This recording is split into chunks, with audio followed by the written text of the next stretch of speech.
What is up, everyone? Welcome back to another episode of the Java Talks. I'm your host, RJ Javangula, and lately, for about a week and a half now, I've just been shooting episodes where it's just me. It's a solo episode, and I just get to rant. I get to talk about something that's been plaguing me at night, something I think is important, and it's really just an opportunity for me to use this platform to talk to whoever wants to listen. And today's going to be a continuation of that. It's going to be called Java at Night.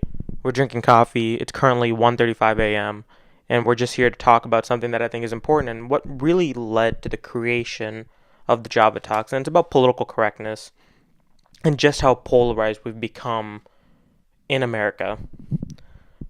And this topic really stemmed from this conversation that I had recently, because we've been talking about polarization on the Java Talks for a long time. That was our first episode, Society's Polarization. But a few weeks ago in my one of my classes called Great Debates in America, we were talking about how polarized America has become, how American society really just can't talk to one another. Really, it's just difficult for people to come together and have these conversations, to come up with conclusions, to come up with solutions, to really just come together in general. And where does this polarization come from, right? What makes people not want to talk to one another? What makes people hate each other so instantly, so quickly? And I've been thinking about this, and I've been thinking about why we have this ingrained prejudice against the other side. And I think over this year that we've had the Java Talks, it's really been about trying to figure out this very question and this very answer. Because I think people demonize the other side way too quickly. And I think that this is something I've been talking about for some time now. When two sides come to a debate, two sides come to some kind of disagreement, lately I've just been seeing that people instantly demonize the other side. And you have media outlets, you have you have like text, you have newspapers, you have magazines that appeal to their fan bases, right? And you're in that narrow scope. When I'm on Twitter and I look at my feed, I'm following people that for the most part, have the same political biases that I do. They have the same political inclinations that I do. And this is my sphere, right? I go to Instagram, I'm looking at that same sphere. When I'm hanging out with people in college, it's usually the same sphere of people, the same thought, the same political ideologies. And that's constantly what we're surrounded with. And that's true of when we're in school, when we're in our communities. Usually people are where they're living, how they're doing economically, how they're doing socially. It's around people that usually have very similar political ideologies. And as a result, we're constantly in the same sphere. We're not exposed to different perspectives like back in the day. We're not exposed to different kinds of things that would open up our horizons, open up our perspectives, open up our ways of thinking. And we're constantly reaffirmed with the same ideas of thought.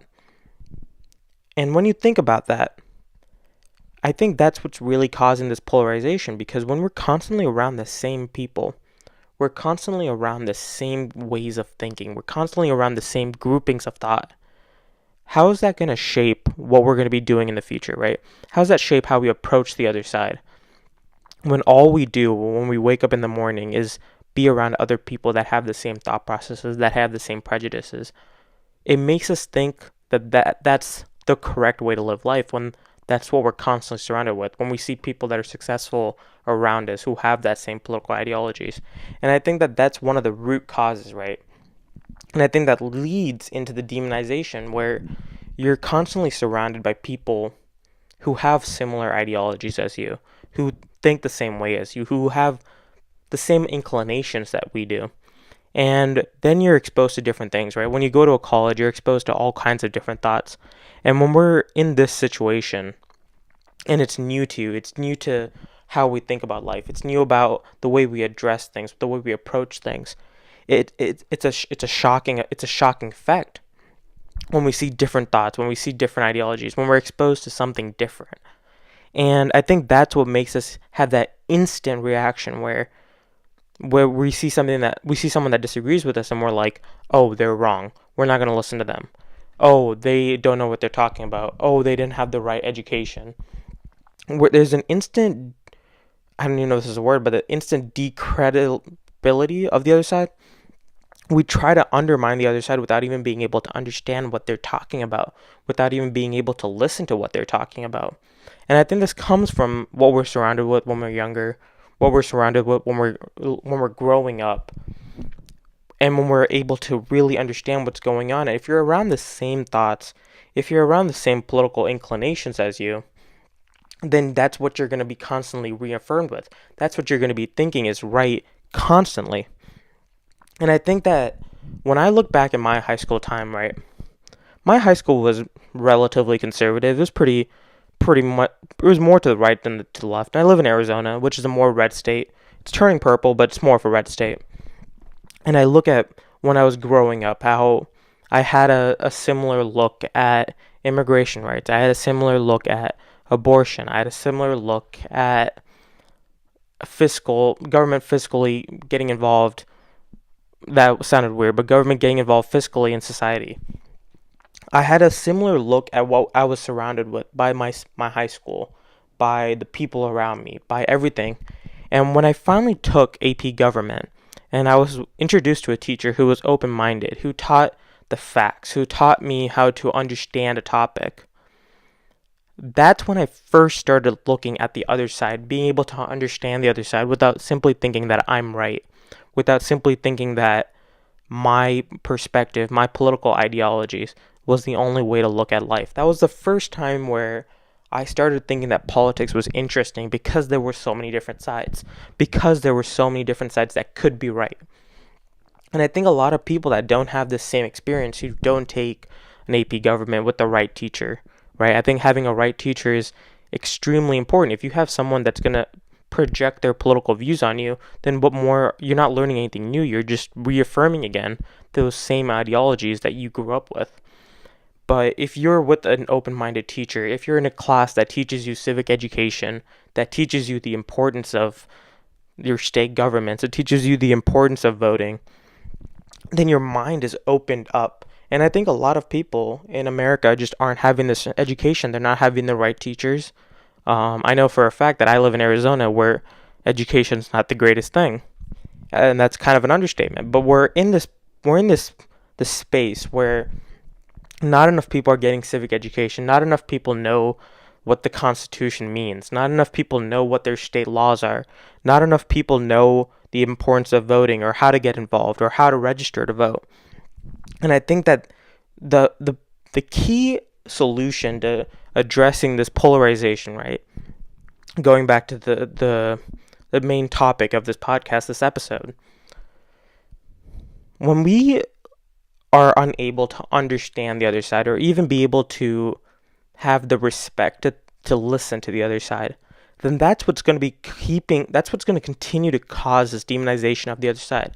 That's what's going to continue this continued effect of hate, this continued effect of anger that leads to this lack of solutions, this lack of focus, this lack of structure. When we're creating so much hate from a lack of understanding, right? I think that's what's really causing this polarization. Then we're never going to be able to create a comprehensive society. We're never going to be able to create an empathetic society. And I think that the first step to addressing that is having civic education, giving people the right professors, right teachers to understand government, to understand economics. And that means a lot of things, right? Teach them how to be financially literate. Teach them how government and economics addresses them on a smaller scale in their own personal lives. Because I think that if they're able to understand how it affects them in their own small lives, then students are going to be much more interested. And that's something that my teacher did a very good job of, is making it relatable. And I think that when you have civic engagement classes, which I think is kind of unheard of in Arizona, other than AP Government or regular government. But when we're able to give students this kind of education, this kind of curriculum, and enforce it, make it mandatory, which I know sometimes triggers some people, but if you make it mandatory, if you make people have to take these classes, then it's going to help them be literate when they grow older. It's going to help them be empathetic. It's going to help them be involved. It's going to help them know what's going on in their society, with their government, who to vote for, what they're voting for, what kind of policies would help them, what kind of policies would influence the area around them. Right now, I believe this is again a personal belief because I have no statistics to support this, but I bet I could find it. But think about the amount of people who don't know why they're voting for the person they're voting for, what they're voting for. They're just voting because their family has been voting for that party for generations, so they're just going to vote for the same party. Or B, their friends are voting for someone and they're just going to vote for them. Or C, they're popular on Twitter, on social media, and they just want to be on that hype and follow those people as well. How many of these people really understand why voting for the person that they're voting for is going to influence their life? And I am not trying to go into the Trump situation, but how many people voted for Trump because he was popular at the moment, and how many people voted for Trump because they believed in what his policies stood for?